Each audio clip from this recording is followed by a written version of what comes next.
আসসালামু আলাইকুম ও রহমতুল্লাহি ওবারাকাতু। রাজধানী ঢাকা আপনাদেরকে দেখাচ্ছি মোটামুটি ফাঁকা রাস্তাগুলো, এভাবে গাড়িগুলো চলছে আর মার্কেটগুলো সাজানো আছে ঈদ উপলক্ষে। চাকচমক মার্কেটগুলো সাজানো হয়েছে, মনে হয়েছে কোনো বিয়ের বাড়ি সাজানো। আসলে এভাবে চলছে রাজধানী ঢাকার রাতের দৃশ্যপট।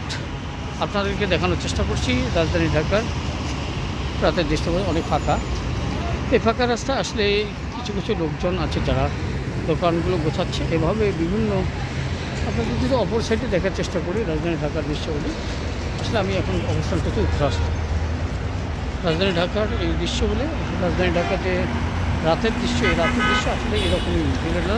এক সাইডে রাস্তাটা ফাঁকা, রাস্তায় কিছু সংখ্যক গাড়ি আসছে।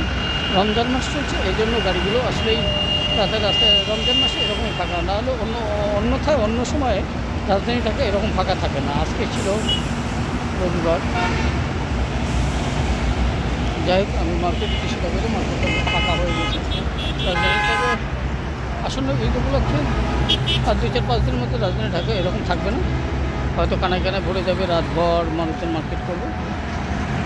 আপনার আন্ডারপাস ফ্লাইওভার দিয়ে গাড়ি আসছে, দেখানোর চেষ্টা করছে রাতের ঢাকা, রাজধানী ঢাকার দৃশ্যপট। আসলে রাতের রাজধানী ঢাকাটা এরকমই মোটামুটি একটা অবস্থান, যে আসলে রাজধানী ঢাকার রাতের দৃশ্যটা এরকমই। রাতের রাজধানী ঢাকায় আপনারা রাতের রাজধানী ঢাকায় যে অবস্থান দেখছেন, রাতের রাজধানী ঢাকায় এরকম অবস্থান কানে কানে ভর্তি থাকে, কিন্তু রমজান মাস উপলক্ষে রাজধানী ঢাকাটা এরকম একটা অবস্থানে আসে। আচ্ছা, যাই হোক, আমি রাতের রাজধানী ঢাকা আপনাদের সামনে উপস্থাপন করলাম। আগামীকাল ইনশাআল্লাহ বেঁচে থাকলে দিনের রাজধানী ঢাকা আপনাদেরকে নিয়ে আসবো। সে